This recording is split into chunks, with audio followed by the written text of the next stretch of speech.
बादब बा मुलाहजा में मैं फजल इमाम मलिक। चैनलों के पास मुद्दों का टोटा है, अजब गजब तरह की खबरें दे रही है। और बड़े बड़े पत्रकार, 30 मार खां, सूरमा या खलीफा पत्रकार, हम लोगों के संपादक रहे जनसत्ता में प्रभाष जोशी, वो खलीफा ही कहते थे, जो इस तरह के डींगे मारते थे या खुद को की पीठ खुद से ही थपथपाया करते थे। उन खबरों को देखकर सचमुच, उनकी एंकरिंग को देखकर कभी कभी तो हंसी भी आती है और कभी पत्रकारिता के इस गिरते हुए स्तर पर, पत्रकारिता के इस निर्लज रूप पे गुस्सा भी आता है, शर्मिंदगी भी होती है। आखिर कहाँ से आते हैं ये लोग?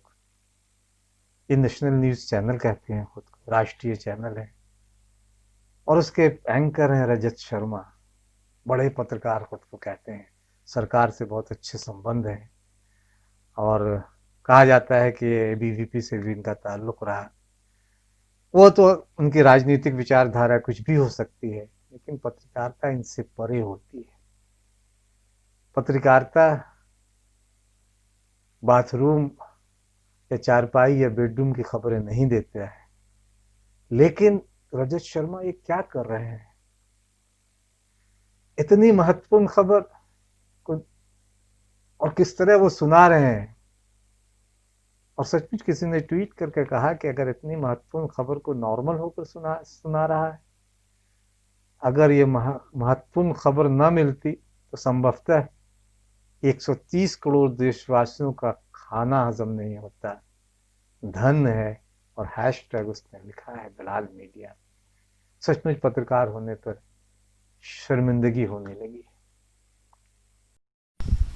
आइए लोकगीत गारी सुनाती हूँ।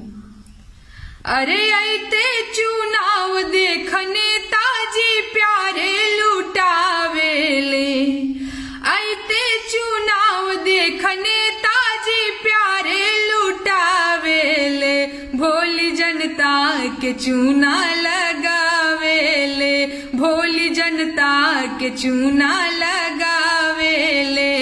अरे शासन पर शासन के अंगुरी पे आपन नचावेले, शासन पर शासन के अंगुरी पे आपन नचावेले, भोली जनता के चूना लगावेले। वादा त ऐसन कैसन, अरे वादा त ऐसन की दिन ही में तरही उगावेले, वादा त ऐसन समुंदर में अदहन धिकावेले, भोली जनता के चूना लगावेले। अरे काम पूछला पे हो चानी के बार खजुआवेले, काम पूछला पे पहेली बुझौल बुझावेले, भोली जनता के चूना लगावेले, भोली जनता के चूना लगावेले। आगे पीछे चर गो इडिया मीडिया जुझावेले, भोली जनता के चूना लगावेले। बिना लगन के निकहन के इमली घोटावेले, ए माओ माओ माए मखूबा हिलावा मेरावेले, भोली जनता के चूना लगावेले, ए हो हाँ धई के चूना लगावेले।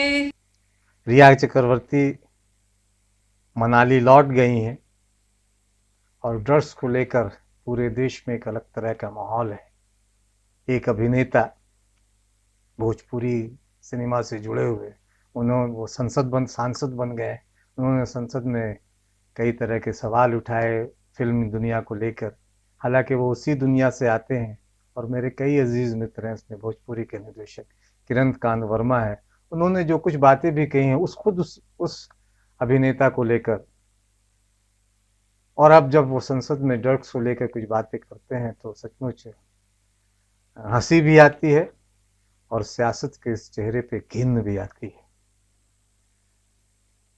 मनाली में गई हैं, लेकिन एक बात अपने श्रोताओं दर्शकों को ये बात याद दिला दूं कि मनाली से ठीक ऊपर है एक गांव पहाड़ियों में, जिसका नाम है मल्लाना।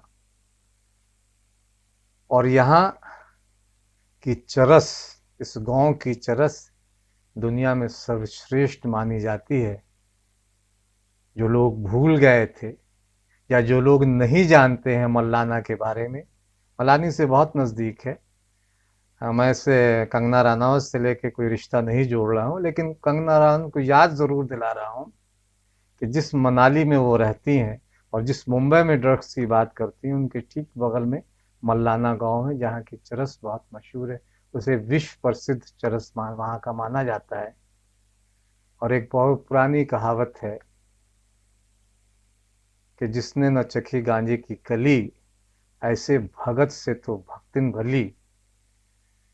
तो बहुत सारी चीजें हैं। कंगना रनौत को इस बीच न जाने क्या क्या कहा गया, दुर्गा से लेकर रानी झांसी तक के बारे में बातें की गई, लेकिन रानी झांसी पर उनके क्या विचार हैं, रानी झांसी को लेकर उन्होंने किस तरह की टिप्पणी की थी, इसे एक बार उन तमाम लोगों को सुनना चाहिए जो अचानक कंगना प्रेम में डूबे हुए हैं।